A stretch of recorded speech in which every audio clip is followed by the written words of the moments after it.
yau muna litinin 3 ga watan Ramadan, hijirar manzo Allah sallallahu alaihi wasallam shekara 1446 wanda ya daidai da 3 ga watan Mars miladiya 2025. za mu ci gaba da sauraron tafsirin Alƙur'ani mai girma daga babban masallacin Juma'a na Karawa da ke cikin garin Kaduna. za mu tashi cikin suratul Ibrahim a cikin suratul Hijr, sura ta 15 aya ta wanda zai ja mana baki sai da Abu Abbas sai da Bashir wanda zai yi mana fassara sai da Dr. Bashir ibn Mulana Sakar Islam shakka ya tsaron Bauchi radiyallahu ta'ala Allah. أعوذ بالله من الشيطان الرجيم. بسم الله الرحمن الرحيم. وما أهلكنا من قرية إلا ولها كتاب معلوم ما تسبق من أمة أجلها وما يستأخرون. أعوذ بالله من الشيطان الرجيم. بسم الله الرحمن الرحيم. الحمد لله رب العالمين الرحمن الرحيم ملك يوم الدين. إياك نعبد وإياك نستعين. اهدنا الصراط المستقيم صراط الذين أنعمت عليهم غير المغضوب عليهم ولا الضالين آمين. اللهم صل على سيدنا محمد الفاتح لما أغلق والخاتم لما سبق ناصر الحق بالحق والهادي إلى صراطك المستقيم وعلى آله حق قدره ومقداره العظيم. سبحان ربك رب العزة عما يصفون وسلام على المرسلين والحمد لله رب العالمين. بسم الله الرحمن الرحيم.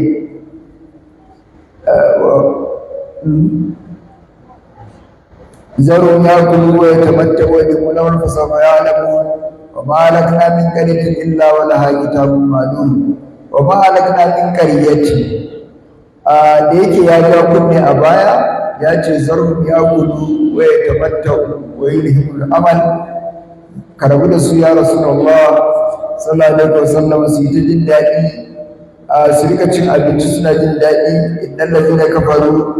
yatamatta'una wa ya'kuluna kama ta'kulul an'amu wan naru maswal lahum. Su kafirai suna jin daɗi suna cin abinci, wato yadda dabbobi ke cin abinci haka suke cin abinci. Da safin an raba abinci a gida dabbobi za a sayo musu nasu, ba a aikan su cimane su dabbobi, ba a sa su sharan gida, ba a sa su wani aiki, ba a sa su ɗauna, ba a hukunta su sun yi laifi. za su yi a tsakar gida su kwabar da can su kwabar da nan, ba abin da yake musu. Amma ɗaɗin gida idan ya kwabar ko ya yi laifi sai kaga an ɗauki su magiya an zazzane shi. Amma ga akuya ta zubar da garin hatsi ta kifar da kaza ta ba mai dukanta ko ba aikanta kuma kullum abinci ake ba ta, to ba za ta gane cewa ba gata ake mata ba sai ranar yanka ya zo. sannan za ta gane ashe adashe ake zuba, ashe abin da take abincin adashe ne, ranar kwasa ya zo. to shi ma kafin ya kane wa ya kulu daga mata kulul al'amu wanda ruba sallahu cewa zan ya kulu ta ulimul awal gurace ɗauke musu hankali ba sauka ya da sunna sani. sai ce wa ma halakna min qaryati, kafin kafiran makka an yi alƙaryatu da yawa, an yi al'ummatai da yawa waɗanda aka turo musu annabawa suka kafirce suka ki karɓa. ba al'ummar da aka tura mata da Allah ya halicce ta a duniya face wala ha kitabun ma'lum, tana da lokaci ajali da Allah ya ɗiba mata daga samuwarta zuwa ƙarewarta. wannan kenan wato lura da kafiran makka da al'ummatan da suka riga su, lura da kuma ma'anar ayar mai fadi. yanzu yau da safe a nan Kaduna kawai an haifi yara jarirai Allah kaɗai san yawansu, da wanda aka haifa a asibiti, da wanda aka haifa a gida, da wanda aka haifa a ƙauye, da wanda aka haifa a daji. Wannan aihuwa da aka yi kuma ba a ciki watakila an haifi shugaban ƙasa, ko ba a Kaduna ba ta yi a wata jihar da ba. An haifi gwamnonin Najeriya sababbi guda 36, watakila sai nan da shekara 50 su hau. Shi ma shugaban ƙasar ta sai nan da shekara 55 ko 60 ya. An haifi kwamandan askar, an haifi shugabannin jami'an tsaro na ƙasa baki ɗaya a cikin wannan jariran tayi. Kuma an haifa musu direbobinsu da hadimansu, watakila jibi ko gobe ko wani sati a haifa musu matansu, ko ba an haifi matan. An haifa musu wata al'umma ce sabuwar fil da yau da sati ta shigo duniya. Wata al'umma ce sabuwar fil yau din nan da safe zuwa da rana ta bar duniya zuwa kabari. To kaga wancan waɗanda duk suka mutu yau aka kai su rani, kwanakinsu sun cika, al'umma ce Allah ya ɗauke ta a dunkule ya ta hanyar ya kai ta makamarta don nata ya ƙare. Sababbi kuma suka shigo ta hanyar jarirai. Wa ma alakna min illa wal hajji ta kuma bisa tabbati tana da lokaci kayyadadde. In na kafiran ne ko min kafircin da ta yi, in lokacin halaka ta yi bai yi ba, haka Allah zai batta ta yi har sai lokacin halaka wani. Ma tasbiqu min ummatin ajalaha wa ma yasta'khirun. Ba wata al'ummar da za ta yi gaggawan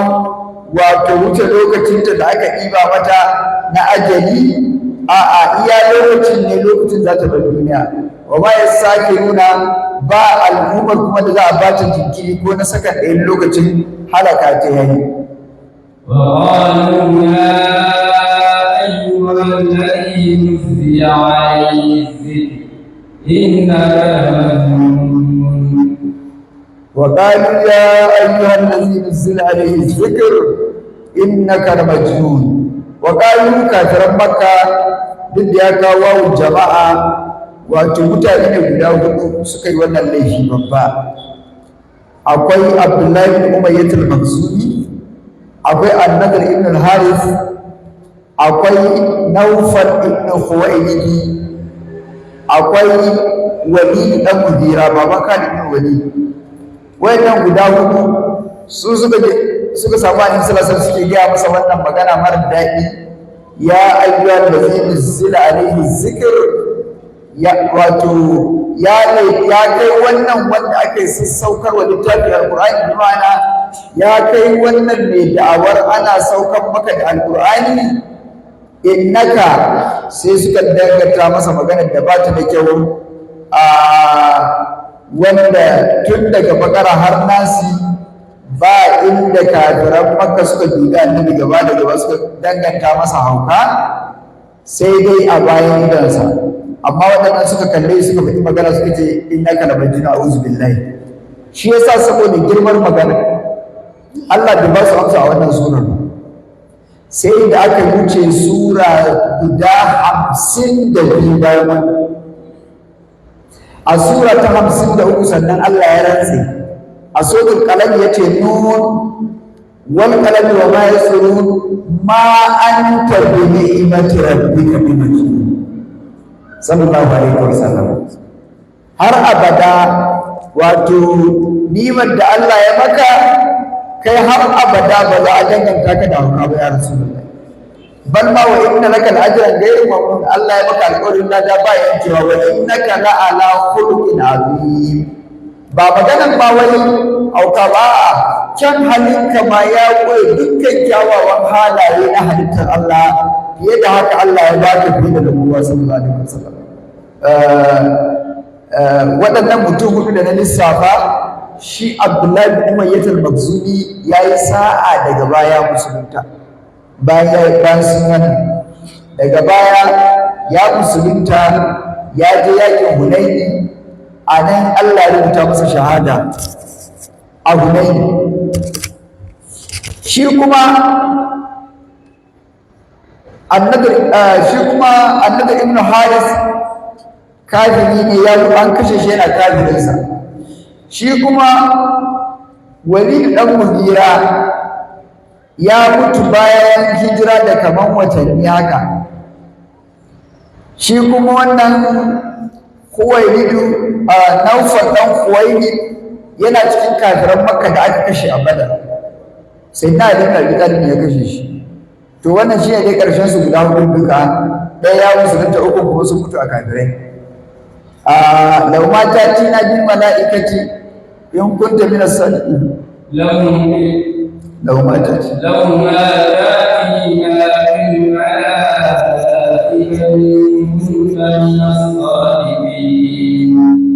لو ما تأتينا بالملائكة إن كنت من الصادقين. لو ما بمعنى لولا نما كنا مسائل لاني لو ما تأتينا ليحنا كذرمنا بالملائكة الملائكة إن كنت من الصادقين إن حتى جستك أن الله wato sun kalubalance shi inda gaske shi annabi ne ya zo da mala'iku su masa shaida. Wannan kalubalanta dukkan annabawan Allah babu annabi mursali da kafiransa ba su kalubalance su ya zo da mala'ika ba. Farawa da annabi Nuhu ma haza illa basharun mislukum yuridu an yatafaddala alaykum walau sha Allah la anzala mala'ikatan ma sami'na bi hadha fi aba'ina al-awwalin. Sannan dukkan annabi Hudu ma sun kalubalance shi haka dai. Annabi sallallahu alaihi wasallam har Allah yana ba su ansa ce da qul law kana fil ardi malaikatu yamshuna mutma'innina lanazzalna alaihim minas sama'i malakan rasula. Qul ka ga musu ya rasulullah law kana fil ardi malaikatun, da akwai mala'iku a bayan kasa maimakon mutane, yamshuna mutma'innina suna rayuwa irin su mutanen ƙasa ne a nitse, shi ne ma'ana mutma'innina. Kaga in kai bako ne ai kana Allah laka yau abin da ya kawo ka tafi. Mala'ika za ka kai shi a ƙasa. Dan Jibril ya zo hadisi Abdullah dan Umar izala alaina rajulun shadidun bayadin siyab shadidun sawadi shab la yura alai athar safar wa la yarifu minna ahad hatta jalasa ila nabi sallallahu alaihi wasallam. Kaga mala'ika amma da ya gama sabiqin zai koma. Da ka ba yamshuna mutma'innina bane, aiki yazo yan gawa zai ci. Amma da nan garin mala'iku ne nan ƙasa, da wurin zaman mala'iku ne, to da mun turo mala'ika ya zo musu a matsayin manzo. Lau ma ta tafi ma ga in kunta in ka kasance min sadiqin masu gaskiya, da gaske ne ka zo da mala'ika ba. A cikin suratul an'am yana ce walau ja'alnahu malakan la ja'alnahu rajulan wala labasna alaihim ma yalbisun. Da mun maida annabin ya zo a matsayin mala'ika, ainihin ma mala'ikan shigan mutane zai yi, saboda ba za a samu conformity tsakanin mala'ika da mutum ba. In ba mala'ikan ya shiga mutum ba zai yi ba, sako ba zai yi tsakani ba za a yi karɓar komai ba. Nan kuma sai wala labasna alaihim ma yalbisun, na masa suke to ai ba mala'ika ba da mutum ne tunda sun sha mutum. Idan ya zo a siffar mala'ika kuma suratul furqan ta faɗa wa qala allazina la yarjuna liqa'ana laula unzila alaina almala'ikatu aw nara rabbana. Kafiran da ba sa sa ran za ta shi alƙiyama su da Allah suna cewa me ya hana a saukar mana da mala'ika maimakon mutum ya zo a matsayin manzo, aw nara rabbana, ko ba mu ga ubangiji kurku. Sai Allah ya ce musu yau da raunar mala'ikata la bushra yau mai zin lil ba wai ba za su ga mala'ika gaba ɗaya, za su ga mala'ika amma sai ranar mutuwa. Rannan ba ranar albishi bane gaba ne ya kuma su dai bai kullu hijra mahjura ma tanazzalu الملائكة إلا بالحق وما كانوا بمنذرين. ما تنزل الملائكة إلا بالحق وما كانوا إذا منذرين. ما تنزل الملائكة واتو حفص cikin almajiran Asim al-Kufi na kanta ma tunazzilul mala'ikata da shi da wasu malaman qira'a. Sauran kuma suna kanta ma tanazzalul mala'ikatu. Idan ma nunazzilul mala'ikata ne ba ma saukar da mala'iku illa bil haqq to ya zo daidai da surar da take biyo bayan wannan yunazzilul mala'ikata birruhi min amrihi ala man yasha'u min ibadihi an anziru annahu la ilaha illa ana fattaqun. Idan kuma ma tanazzalul mala'ikatu ne to ya zo daidai da cikin suratul maryam da jibril alayhi salam ke faɗi Allah na mai da mana wa ma natanazzalu illa bi amri rabbi lahu ma bayna aydina wa ma khalfana wa ma bayna zalika wa ma kana rabbuka nasiya. Cewa ba ma saukar da mala'ika haka kawai, a'a sai wani hukunci na gaske ko na isar da wahayi, wato su kawo annabawa ko sun zo halakar da wata al'umma ko wani aikin irin wannan da yake sa ake turo mala'iku, amma ba wai su ɗauko sako su kawo mutane ba. Idan kuma mala'iku suka sauko da hukuncin azaba to wa ma kanu izan munzalina, mutane kafirai ba za a jinkirta musu ko na sakan ɗaya ba. إنا نحن نزلنا الذكر وإنا له لحافظون. إنا نحن نزلنا الذكر وإنا له لحافظون. kaga nan wurin kalubale ne suka bada, suka danganta da misira da Annabi sallallahu alaihi wasallam hauka a guzu, sannan suka ce kuma me ya hana a saukar da mala'iku. Na mala'iku sai ba da amsa, na danganta mar haukan bai amsa a nan ba, sai da aka yi sura kamar yadda na faɗa a baya 52, a sura ta 53 daga nan wurin sannan ne ya ba da amsa ma an tabi ni mata da duka bi sai ga cewa inna nazzalna zikr, ba sun ce ya ayyuhan lazina zila alayhi zikr ba, ya kai wanda ake sassaukarwa da Qur'ani ba su bari ne saukarwa ba. Allah ce ba sai kun faɗa ba, ni ya Allah mu muke sassaukar masa da Qur'ani. Wannan nuni ba nunin jami'i bane, ana ce ta nunul azamati, nuni ne irin da girma. Duk basara ke in zai abu zai ce to mun riga mun yanke hukunci za mu yi kaza, ba wai yana nufin shi da waziri da zargin fada da waye, a'a shi kadai ba jami'i. Basara ke ba zai ce wai na yanke hukunci, sai ce kai karka kawo mana wasa a nan wurin, yana nufin shi kadai ne, amma kada ka musu wasa. Ba a ce mata nunul jama'a, sai dai a ce mata nunul azama, nuni ne da girma. Inna nahnu nazzalna dhikr, mu in ji Allah, wato yana da girmansa da darajarsa, mu muka sassaukar da alqur'ani wa inna lahu lahafizuna, mu kuma za mu ci gaba da kiyaye shi. A nan wurin akwai asali da aka rawaita zamanin sarki Abdullahi Ma'mun, sarkin Banu Abbas, a fadarsa ana zazzaune, sai ga wani kyakkyawa, wani mutum mai kyan kama, mai kyan kaya, mai ado ya shigo, amma bai rume ne. Da ya zana gaban sarkin musulmi ya yi gaisuwa, sarkin musulmi ya tambaye shi, Isra'ili? Bai hude ne ga yake kwarar Isra'ili. Sai ce ka musulunta mana, sai ce na, ya ce dini wa dini a bayi, ya ce ranka daɗe addini na nake kai, addini iyayena da kakanni a yi shi. Sai ya tafi, bayan shekaru sai ya dawo musulunta,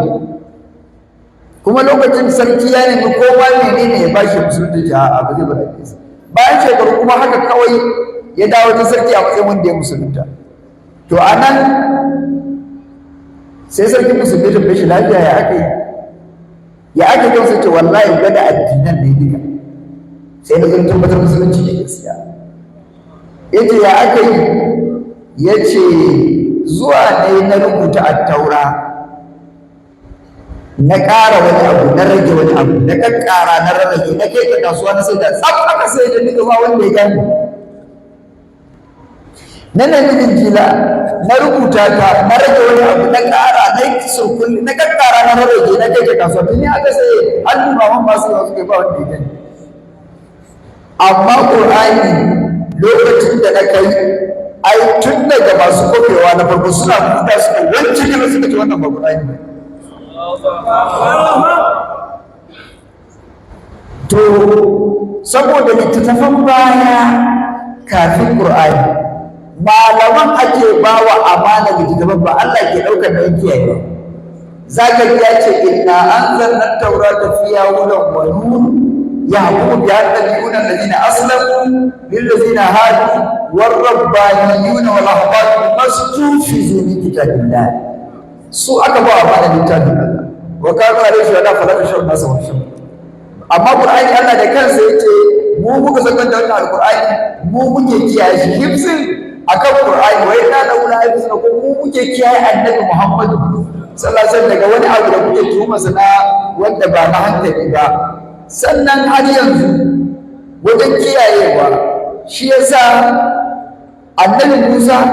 haɗa mar attaurar aka yi duka a al'una aka bashi wa katabna lahu fil alwahi min kulli shay'in maw'izatan wa tafsilan li kulli shay fa khudha bi quwwatin wa amur qawmaka ya'khudhu bi ahsani sauri idan nas sauran duk a dukkule ake sufi ula sufi bai wa Musa amma nan suna sama shekara 23 yau aya 2 sauka gobe aya 5 jibi aya 1 gata wata sura har suka gama sauka kuma abin mamaki ba a dunkule shi a wuri guda ba kuma abin mamaki yadda aka wallafa surorin aka jeranta su da ayoyin munasaba daban-daban suka sauka a ƙa'ida in na fara magana yau daidai inda na tsaya in dai magana ne ba ƙur'ani ba misali bayan wata shida na zo na ɗora to da ka kawo mai sauraro sai ya gane wani abu da shi da in dai ba ta tafi nake jawo ba da ka nake magana ana gane wani mun fara wata magana ba kamar yanzu da yake tafsiri ba sai ai Qur'ani haka ne mu fara koda wani wa'azin ko wani sai bayan shekara uku sai na zo ina so in ɗora daidai inda na tsaya kana jin mai sauraro zai gane ko na an ja da mutum tsakani ba zai haɗin up ya making sense ba ba zai yi ba ba zai yi ba amma alƙur'ani in ka ji tsakanin saukar wannan ayar da mai bi mata shekaru amma kuma an jelanta ayar sun zo sun ba da ma'ana ba zai yi ba in ba Allah ke magana ya ba da ma'ana ba ba zai yi ba ba za ka ɗauko ƙur'ani yanzu a tambaye da baka yi karatu ulumul qur'an a ce maka wace sura ta fara sauka ka kai ganewa in ka ce ikra ne kai a wurin da ka ba fatiha ta sauka sai bakara sai ali ba ko ba haka bane sai da aka shekara 13 a musulunci aya ɗaya a bakara ba ta sauka sai da aka zo madina kuma suratul bakara sai da ta kwashe shekara 10 ba ta gama sauka ba farkon madina ta fara sauka amma bata ita a bakara ce ayar karshe da annabi da wurin Allah bai ƙara jin magana da sunan wani kaga shekara 10 ko shekara 10 da ya kuma tsakanin surori sun yi ta sauka ayoyi sun yi ta sauka amma idan ka zo ka faro bakara daga farkon ta har zuwa ƙarshen wasu na ala kawai ke da za ka gane akwai inda ka tafi ya ka bashi da Allah ba ka in ba Allah ke magana ba za ki haɗa wata ayin su ba da wani shekara 10 an tsaya a tsakani misali ta sauka a tsakani ayin Qur'ani ta sauka a tsakani wasu ayoyi sun sauka amma kuma ya haɗe magana ka ta ba da ma'ana cikakke ai ba zai yi ba in ba Allah ne ya san inda ya tsaya ya san inda zai dora ba ai dole ka gani to sai zama wajen rubuta Qur'ani zamanin Abubakar zai dan sani radiyallahu ta'ala hadisi Imam Bukhari yana cewa a kitabul Badr wa'i wajen tattara Qur'ani hadisi da yake cewa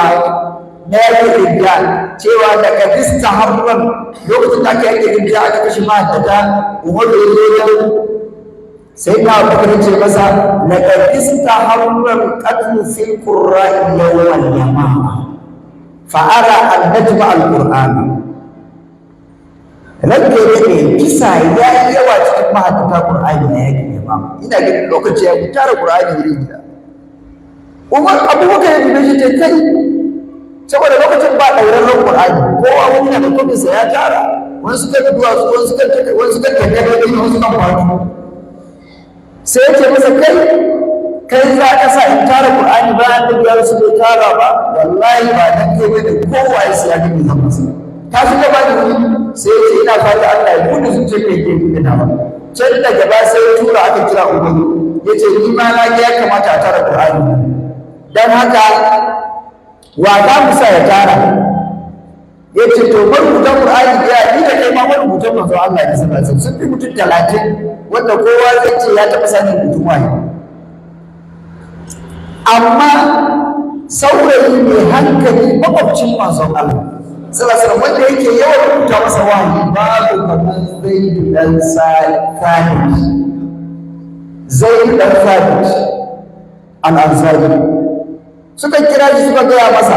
shi ma yake sannun ku manya yaushe annabi ya rasu har za ku sani aikin da annabi da yake ce a gida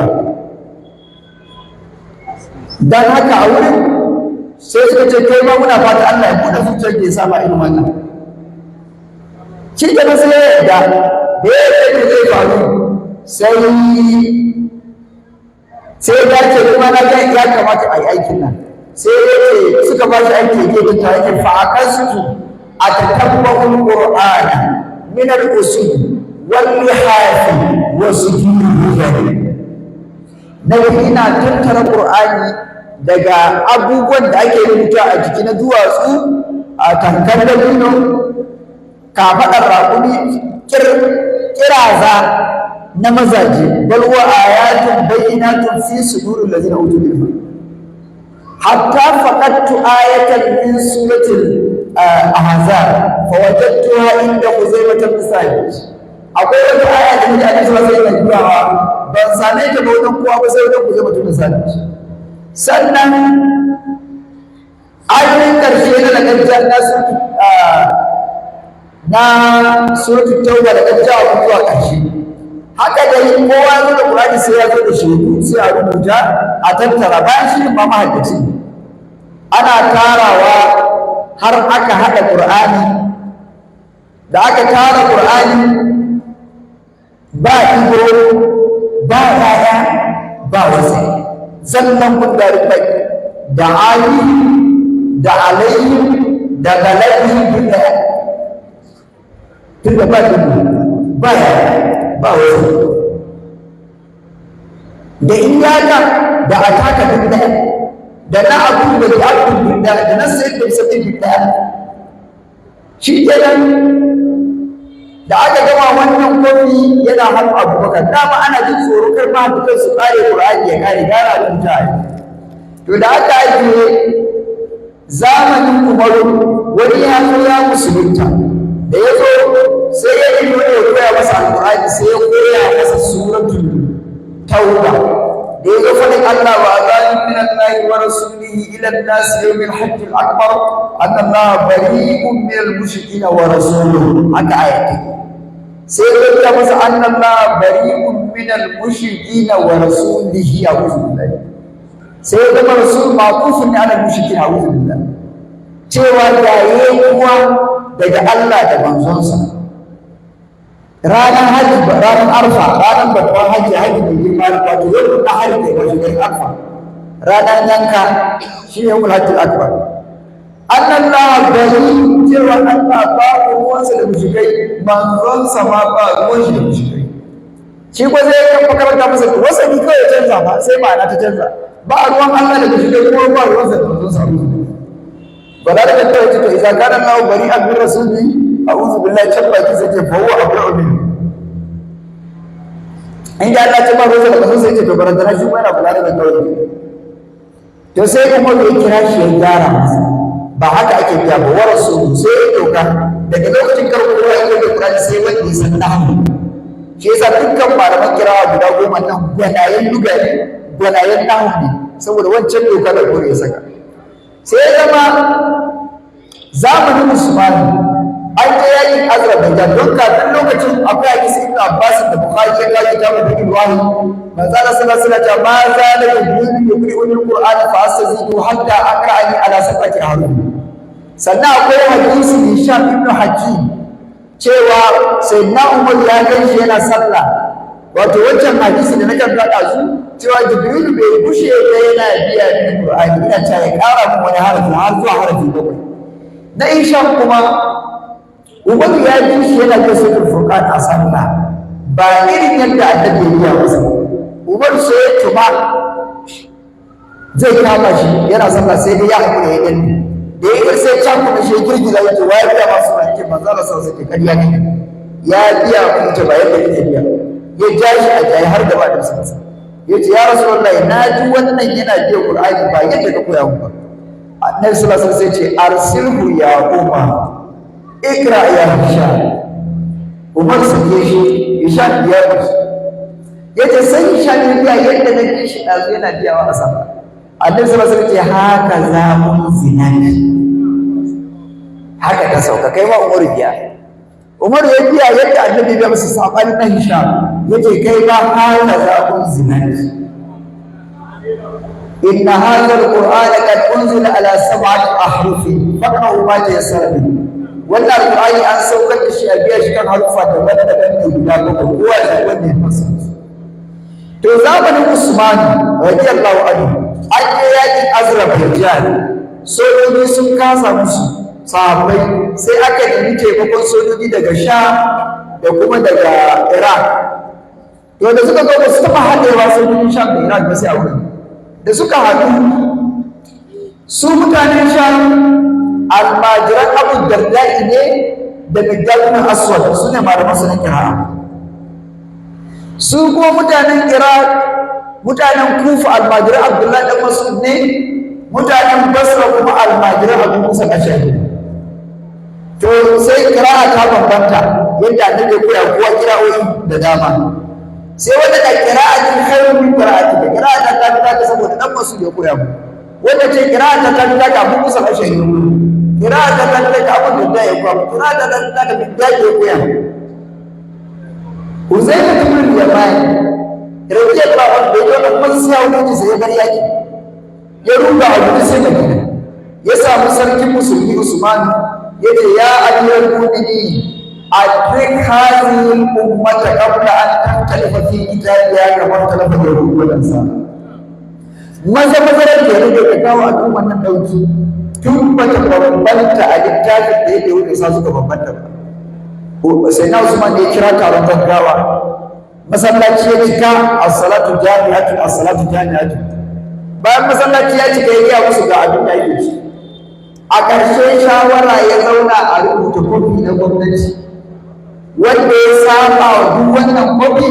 in dutse ne a dutse na kolawa ya kola saboda al'umma ta taru ta nufi yake in kun bambanta Usmanu na bayan ku sai sun fi bambanta. Da shawarar su Ali da Abi Talib da sauran sahabbai aka yi wannan sai ya ce aka ce to a ɗauko tsohon kofin da aka rubuta na zamanin Abubakar yana wani sai da Hafsa radiyallahu anha da yana nan Abubakar radiyallahu anhu da ya rasu Umar ya zama khalifa yana hannunsa da Umar ya shahada sai ya koma hannun yarsa Hafsa. Usman ya tura ya aika mata ki ba mu aron kofin da yake wuri ki zamu ko ba za mu dawo da shi. Aka kawo a lokacin marubucin kofin da ransa shi zai dan Sabit. Usman ya bashi kofin ya ƙara masa da taimakon Qurayshawa guda uku su ne Abdullahi Zubair, Sa'id ibn al-As, Abdurrahman ibn al-Harith ibn Hisham. Wannan guda uku suka taimaka masa aka sake transcribing Qur'ani a copies da dama iya adadin manyan biranen musulunci. Shi kuma kofin ɗaya aka ajiye shi a Madina a Musafin Imam shi ne master copy ina samu jayayya wurin sa zuwa kofi ɗaya aka tura shi Makka, ɗaya aka tura shi Birnin Kufa, ɗaya aka tura shi Basra, ɗaya aka tura shi Sham, sai na Misra a sai na Madina shi ne master copy. Kuma kowane kofi aka haɗa da malamin qira'a saboda Qur'ani ka san ya sauka verbally ne ba wai a rubuce sauka kamar at-Taura ba. So akwai bukatar saboda pronunciation a tabbatar an yi daidai wani mutum da aka rubuta daban da yadda ake biyawa in ba malami ba zai yi ba. Shi yasa ake aika wani biyu mai biya a sallallahu alaihi wasallam. To shine waɗannan malaman da copies da aka tura su suka buɗe manyan makarantun Qur'ani a manyan biranen musulunci, suka samu ɗalibai suka ta koya musu Qur'ani, waɗanda suka yi fice matuƙa suka sadaukar da rayuwarsu kan Qur'ani su suka zama malaman kira'a da muke gani yau. Shi yasa a dokan kira'a ba ta zama ingantacciya sai in ya zama garin da ƙari ɗin ya fito kwamin Usman ya je gari. Dole. Daga nan ne bayan makarantun sun yaɗu a Hijaz aka samu Abdullahi Nasir al-Makki malamin kira'a na Makka ya rasu ya ɗan shekara 120 ya yi karatu hannun sahabbai wurin su Abdullahi ɗan Abbas Allah ya ƙara masa yarda. Aka samu wurin Nasir Madani malamin kira'a na Madina shi bai karatu wurin sahabbai ba wurin tabi'ai yayi, amma sai ya zama kira'arsa ta ta malaman samba fice. Sannan Asim ibn Abi Najid al-Kufi shi ma ya karɓi Qur'ani hannun sahabbai, ya karɓa wajen Usman, ya karɓa wajen Sayyidina Ali ibn Abi Talib, mutumin Kufa ne. Shi ne malamin Hafs wanda ake kira al-Nafi Asim biwar Hafs. Sannan Abu Amr ibn al-Ala, sai Abdullahi ibn Amir shi ma ya ga sahabbai. Sai waɗannan guda biyar, sai Kisai, sai Hamza ibn Abdul Az-Zayyad al-Kufi. To wayannan malaman kira'a guda bakwai duk duniya duk Qur'anin da ba nasu ba bai kai nasu ba a sallah da shi, ba a darasu da shi. Sai da tafsiri ana iya amfani shi ta saboda ƙarin ma'ana da bayani kan Qur'ani, amma liman ba zai ja sallah da shi ba zai darasu da shi ba. In ya wuce guda 10 nan ma'ana 7 na farko da 3 al-Qur'an saba din nan sai al-ashara gaba ɗaya an ciki da Abu Ja'far wanda sunansa ya yanka Yazid ibn Ka'ka, ya fara koyar da Qur'ani tun hijira shekara 50 a Madina. Ya ja sahabbai ma sallah, malaman sa sahabbai da suka koya masa Qur'ani yana jin su tarawih da azumi. Kuma shine malamin Nasir Madani almajirinsa. Sannan daga Abu Ja'far sai Yaqub ibn Ishaq al-Hadrami, Yaqub al-Hadrami shine na tara. Na goma su Khalaf al-Ashir wanda ya jasa al-Ashir. To wannan al-Qur'an al-ashara da na faɗa duk Qur'anin da ya fita daga nasu in dai gai daidai da ɗaya cikin 10 nan ba, to ba za a bari ke mutane da su da shi ba, saboda bai zama mutawatiri, halin tawatur din bai kai ba, ba kuma za a yi kai da su da shi ba, sai dai kana iya kawo shi a tafsiri.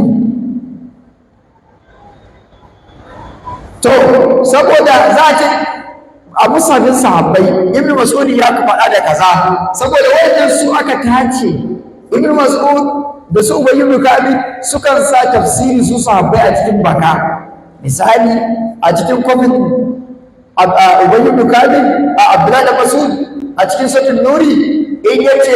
wala tukrihu fatayatikum anil biya in aradna tahassunan litabtagu aradal hayatid dunya wa man yukrihuna fa inna lillahi ikrahihin ghafurur rahim. Haka yake a dukkan kirawoyi, amma shi a nasa wa man yukrihuna fa inna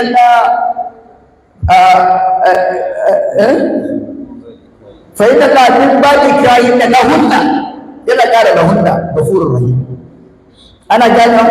kaga lahunna nan tafsiri ne. Ubay ibn Ka'b akwai zayyin suratul Ahzab yace annabi awla bil mu'minina min anfusihim wa azwajuhu ummatu, a cikin baka sai wa huwa abul lahu. Kaga wannan karin tafsiri ana kiranta qira'a mudraja, qira'a da aka yi idrajin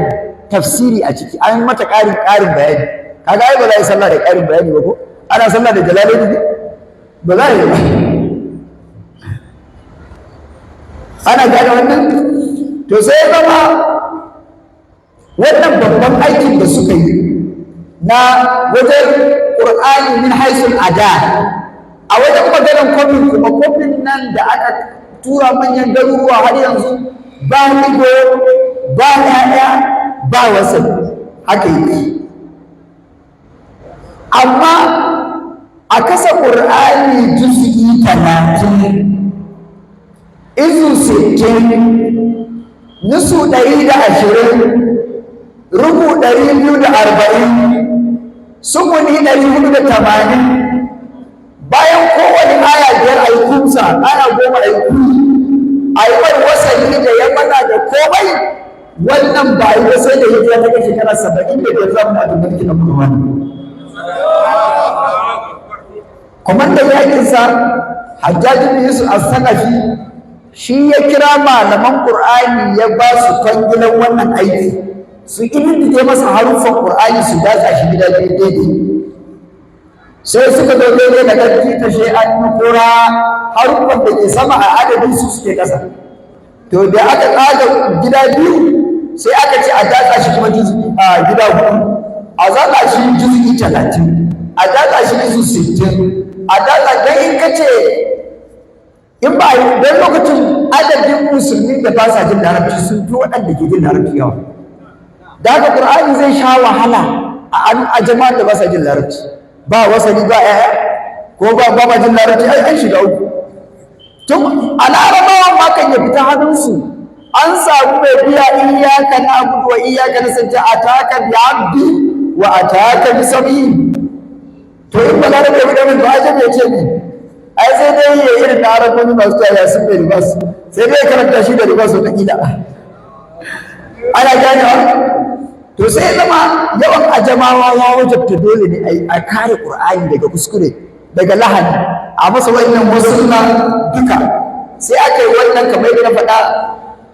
kuma ya samu kalubale da yawa a biye wannan aiki da su ma sharifai ana tsine masa la'ana kawo sai da fi kitabillah, Allah ya tuwa da ya kai kan littafin Allah.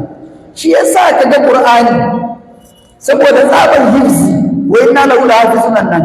wato koda a rubutun yau da kullum koda rubutun Qur'ani ya saba wa rubutun yau da kullum, haka ake barin da Qur'ani. Ka kaddara sahabbai sun yi kuskure wajen rubuta wajen misali da ba kuskure suke yi. Misali annazina yu'minuna bil-ghaibi wa yuqimuna as-salata, ya suke rubuta as-salatu ba nan jaye da wawa da tagu ka taba ganin wawa a salawatu ta, amma ka ke rubuta wajen, amma a maganar yau da daidai a kuma rubuta mutum rubutu ka sa salatu da wawa zai, amma Qur'ani dole ka sa salatu don me haka aka nakalto da sabu. Hatta writing techniques ba a canja ba, don ka tabbatar hifsin ya kai hifsi. Aula azbahannahu sun zo rubuta sai suka kara alifi aula azbahannahu, aka rubuta aula azbahannahu aka daura alifi sai zo ka ba shi ne yana da waye. Wala audahu khilalakum ga alifi dole sai aka daure shi yana ji yana ji, saboda ya rubuta da kyau dan karka dauka inna fi zalika la aya sai aka bi inna fi zalika alaya, wato alhamza ne a farko sai lam alif sai ya sai ta amma haka ne rubuta ba. Amma ne muka ga inna fi zalika la aya kuma wurin ni ina da cikin da karami na karatu abin ya wani ya allo na ma na zai rubuta mun daban da rika biya mun daban, ni wannan da yake so na ga ya ce a lokacin ba tare da fahimci ne alaya kuma ce da aya. To dole tun da haka suka rubuta haka za a rubuta. To saboda tsabar hifsi ya ga hifsi ko da salon rubutun ya saba wa ka'idar larabci haka za a karba, saboda bai bukatar gyara. Wai na da wada hafizuna mu muka ci gaba da kiyaye shi da sun. ولقد أرسلنا من قبلك في شيء الأولين ولقد أرسلنا من قبلك في شيء الأولين. يا رسول الله كي هو wannan rashin hankali da kafiran maka suke maka ba kai aka fara yi ba. Ma yuqalu laka illa ma qad illa lirrusul min qabli inna rabbaka la zu maghfiratin wa zu iqabin ali. Duk abin da aka ga maka mai daɗi an taɓa ga wani annabi a baya, duk bakar maganar da aka yi maka sunna an taɓa ga wani annabi a baya, kai ma da haka kai hakuri. ولقد أرسلنا حقيقة مؤيد من قبلك كافين في شيء أول بمعنى في الأمم الأولين kafin kai mun turo wa al'ummatan baya annabawa وما يأتي برسول وما يأتيهم من رسول إلا كانوا به يستهزئون وما يأتيهم من رسول إلا كانوا به يستهزئون أما ضد haka wani manzo bai taɓa zuwa al'ummar wata al'umma ba sai sun masa izgilanci sai Allah ya jarabe shi da masu masa izgilanci ya a cikin sautu yasin yana ta ya hasratan alal ibad ma ya tafi min rasul illa kanu bi yasaz kai wannan aikin nadama da ya tabbata ga bai wato dole sai sun aikin kanci sun je rayuwa sun kwana kuka wani manzo bai taɓa zuwa ba ce sun masa izgilanci wa ma ya tafi min rasulin wani manzo bai taɓa zuwa musu ba illa kanu bihi yastajib da sai sun masa wargi sun masa izgilanci كذلك نسلكه في قلوب المجرمين لا يؤمنون به أبدا سنة الأولين كذلك نسلكه في قلوب المجرمين لا يؤمنون به وقد خلت السنة الأولين كذلك حكى يدك يا رسول الله نسلكه في قلوب المجرمين حكى مكي سنة ونن أزكاة miyagun waɗanda Allah rubuta wa shakawa kin imani da Qur'ani da kuma kin gaskata shi da yi masa izgilanci la yu'minu ba su taɓa imani da shi ba saboda tun farko fil azal Allah bai rubuta musu sa'ada ba shakawa ya rubuta musu wa qad khalas sunnatul awwali idan ko suka tabbata a kafiran to lallai yadda Allah ya saba hukunta arnan baya ya turo musu azaba ya turo ya kama su tun daga duniya su ma su jira da su sunnar Allah akan mutanen da suka gabata ta riga ta gabata kuma ba za ta canja ba sunnatullahi da take karkar kan walan da jira sunnatullahi tabdila ولو فتحنا عليهم بابا من السماء لظلوا فيه يعرجون ولو فتحنا عليهم بابا من السماء فظلوا فيه يعرجون لقالوا انما سكرت ابصارنا بل نحن قوم مسحورون suna cewa law ma ta'tina bil malaikati in kunta min sai dan ne law ma na laula dan ne baka zo mana da malaiku ba su shaida mana kai manzon Allah ya rasulullahi ai ba zuwa da malaiku ba walau fatana alaihim baban min as-samai da za a musu fiye da wannan Allah ya bude wani waye da kofa a sama fazallu fi yadina suna arnan makka a sa musu matakala su haura har su shiga sama su gama da kutun layi gaba daya to a hakan ma laqalu inna ma sukkirat absar da sai ce wallahi wannan rufa'i do aka yi mana bal ba haka bane ba ma ba da kafi aka da bannan ko masuru to wannan ya ma tabbata hadisin wato ishqaqul qamar bukhari ya kawo shi manzon Allah sallallahu alaihi wasallam ran da suka nemi ya raba musu wata alaihi salatu wassalam da ya daga hannu ya nuna watan ya rabu gida biyu akan gidan suna gani ya haɗe sai ya haɗu suna fa gani ya ce musu ishhadu ku shaida gashi ya rabu gani daga sai suka ce aha rufa ido ya mana mu jira sai gari ya waye bar isu baki na shigowa tun ba ta bai suka ce wallahi ke muka abun mamaki muna bayan gari ko muka ga wata na da sai su muka haɗe ba zai su imani ba sai suka ce ya bani abdi manafin sahiru bi sahibikum jami'a ahlul ardi fa inna asharu ya ku bani abdi manafin wallahi wannan bokan da ku je ku shiga gasan bokanci da kowa da shi a bayan kasa ba wanda zai shiga bokanci kaga ai alqur'ani ya faɗi gaskiya la qalu inna masukkirat absar da haske rufa ido aka yi mana ban ba haka bane la nu qawmu sulkai bokanci ne matsafa ولقد جعلنا في السماء بروجا وزيناها للناظرين وحفظناها من كل شيطان رجيم ولقد جعلنا في السماء بروجا وزيناها للناظرين وحفظناها من كل شيطان رجيم ita kuma sama tun da an faɗi hawa sama ko ai gara ga mana ya take Allah ya ce wala qad ja'alna fis sama'i burujan ita kuma sama mun halicce ta ne mun kawata ta wato da manya-manyan taurari buruj yana iya fassaruwa masaukan wato manazilu shamsi wal qamar ko manazilu shamsi su sardan su waye guda 12 din su kuma yana iya fassaruwa manya-manyan taurari masu haske wa zayyana halin nadiri wanda muka kawata sama da waɗannan ga masu kallo faqadahun sab'a samawatin fi yawmayni wa fi kulli samain amraha wa zayyana as-samaa ad-dunya bi masabiha wa hifza zalika taqdirul azizil alim. Mun kawata sama da manya-manyan fitilu muka kawata ta da su wanda zai zama abin kallo ga masu kallo. Wa hafizna mun kuma kiyaye saman min kulli shaytanir rajim daga kowane shaydani abin jebewa. A nan wurin Imam Muslim a Al-Jami' Sahih nasa ya rawaito hadisi manzo Allah sallallahu alaihi wasallam cikin sahabbai wata wanda sai ya fita da sahabbai ya sauka a wani waje sai aka ji ƙara sai ya tambayi su larabawa wani ce a zamanin jahiliya da kuke kiran wannan suka ce ai ya rasulullahi in muka ji wannan ƙara to ko dai ana ji wani babban mutum da zai babba a duniya ko wani babban mutum ya rasu sai annabi ce ba haka ba ne a ƙa'ida yace idza nadallahu amran sabbah hamalatul arsh idan Allah ya wani hukunci ya saukar sai masu mala'ikun da ke dauke da al'arshi su ce subhanallah idan ki tasbihi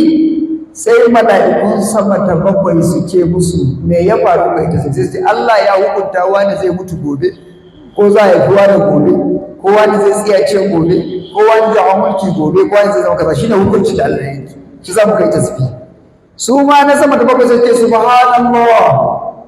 sai su ma na sama sai ce ma za qala rabbukum me ubangijin ku yake sai su ce Allah ne ya yanke hukunci wani zai yi kudi gobe ko zai talauce ko zai sarauta ko zai yi kaza ko za a yi wani ko wani zai mutu su ma ce subhanallah har azum sama ta daya idan na sama ta daya suka ce subhanallah su kuma aljanu da suka hau juna har zuwa sama ta daya ka san su an halicce su da wuta ne shi su goma malaiku da haske kaga akwai shigar dabi'a ko sai su haura sama ta daya suna satan hirar malaiku to in malaiku suka ce subhanallah na sama ta daya kenan aljanun da suka hawo juna zuwa sama ta daya sai su tambaya me ya faru ne mutum sai ce Allah ne hukunta wani zai tsiya ko zai talauce ko zai kudi sai rukuku sai sauko sai su kawo boka ya wannan labarin boka kuma ya karba sai ya hada da wasu karere guda 100 in kustomomin su zuwa shigari sai ya gaya musu to in an ga ya faru sai a ce a ɗayan tuntuta harshe ne ko nan ko ana jira ya faru to sai ya zama tun da aka haifi annabi sallallahu alaihi wasallam aka bugo su suka faɗo sannan ranar da ya karɓi saƙon wayi aka sake kaɗo su duka still ba su daina ƙoƙarin hawa ba Allah ya ce wa hafizna mun kiyaye sababin kullu shaytanin rajim da kowane shaytan abin jefewa illa man sarka sama kuka ji to shaytanin rajim kuma ai ko ba fasara buce wurin illa man sarka sama ba an bawo shi yaro ne wala da wadanna ba alƙada biya da wasu afran wa mallan su lobi razikin ai mu zo mu koma baya a fasara amma a tilawa da mu ce inda shaytan yake Allah mana gafara Allah ya tuka mu tuka iyayen da wala Allah saka shi hannun da dai Allah ya tuka mu maza da wata da albarka da Allah ya dan kwanan mu shi Allah ya kara masa lafiya ya dawo da shi lafiya albarka da sallallahu alaihi wasallam bismillahir rahmanir rahim arrahmanir rahim kana bi akan sai yasa da musan da dalil amin Allahumma salli ala sayyidina Muhammad wa barakatuh lak la jaz lan dalazim sallallahu alaihi wasallam alhamdulillah Insya Allah.